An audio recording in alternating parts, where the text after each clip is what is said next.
14 ଜାନୁଆରୀ 2026 ସନ୍ଧ୍ୟା 3ଟା ବାଜି 6 ମିନିଟ୍ରେ ତାଙ୍କର ରାଶି ପରିବର୍ତ୍ତନ କରିବେ, ଯାହା ଫଳରେ ଯେତେ ସବୁ ବୃଷ ରାଶିର ବ୍ୟକ୍ତିମାନେ ଅଛନ୍ତି ତାଙ୍କୁ କ'ଣ ସବୁ ଫଳ ମିଳିବ ସେ ବିଷୟରେ ଆଜି ଆମେ ଏହି ଭିଡ଼ିଓରେ ଆଲୋଚନା କରିବା। ନମସ୍କାର, ମୁଁ ସୁଆଶିଷ ପୁଣ୍ଠ ସ୍ୱାଗତ କରୁଛି ମୋ ୟୁଟ୍ୟୁବ୍ ଚ୍ୟାନେଲକୁ।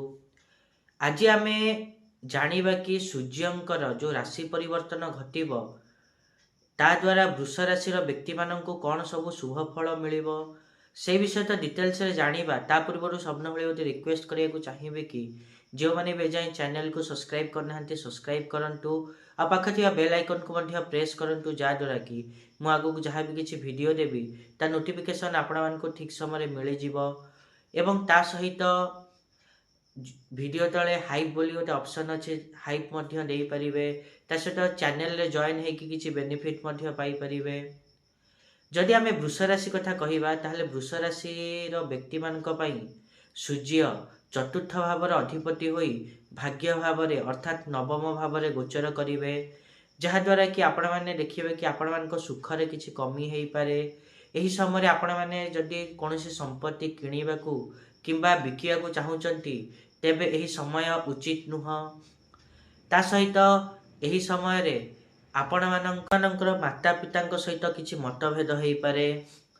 ତା ସହିତ ଏହି ସମୟରେ କିନ୍ତୁ ଆପଣମାନେ ଦେଖିବେ କି ଆପଣମାନଙ୍କୁ ଭାଗ୍ୟର ଭଲ ସହଯୋଗ ମିଳିବ। ତା ସହିତ ଛୋଟ ଭାଇ ଭଉଣୀଙ୍କର ମଧ୍ୟ ସହଯୋଗ ମିଳିବ ଏବଂ ଆପଣମାନେ ଏହି ସମୟରେ ପରିଶ୍ରମୀ ହେବେ ଏବଂ ନିଜର ପରାକ୍ରମ ମଧ୍ୟ ଭଲ ଭାବରେ ପ୍ରତିପାଦନ କରିବେ। ତା ସହିତ ଏହି ସମୟରେ ଆପଣମାନେ ଯଦି ଉଚ୍ଚଶିକ୍ଷା ପ୍ରାପ୍ତ କରିବାକୁ ଚାହୁଁଛନ୍ତି ତାହେଲେ ମଧ୍ୟ ଆପଣମାନଙ୍କ ପାଇଁ ସମୟ ଭଲ ରହିଛି। ଏହି ସମୟରେ ଯଦି ଛୋଟ ଦୂର ଯାତ୍ରା ଆପଣମାନେ କରୁଛନ୍ତି ତାହେଲେ ଦେଖିବେ କି ଆପଣମାନଙ୍କୁ ସେଥିରୁ ଲାଭ ମଧ୍ୟ ହେବ।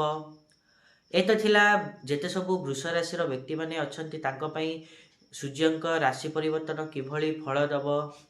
ଆଶା କରିବି କି ମୁଁ ଯାହା କହିଲି ଆପଣମାନେ ଠିକ୍ରେ ବୁଝିପାରିଥିବେ। ଆଉ ଯଦି ଭିଡ଼ିଓ ଭଲ ଲାଗିଛି ତାହେଲେ ନିହାତି ରୂପେ ଭିଡ଼ିଓକୁ ଲାଇକ୍ କରନ୍ତୁ, ସେୟାର କରନ୍ତୁ, ଆଉ ଚ୍ୟାନେଲକୁ ସବସ୍କ୍ରାଇବ୍ କରିବା ପାଇଁ ତ ଜମା ହିଁ ଭୁଲନ୍ତୁନି। ଆଜି ପାଇଁ ଏତିକି, ଦେଖା ହେବା ନେକ୍ସଟ ଭିଡ଼ିଓରେ। ରହୁଛି, ନମସ୍କାର।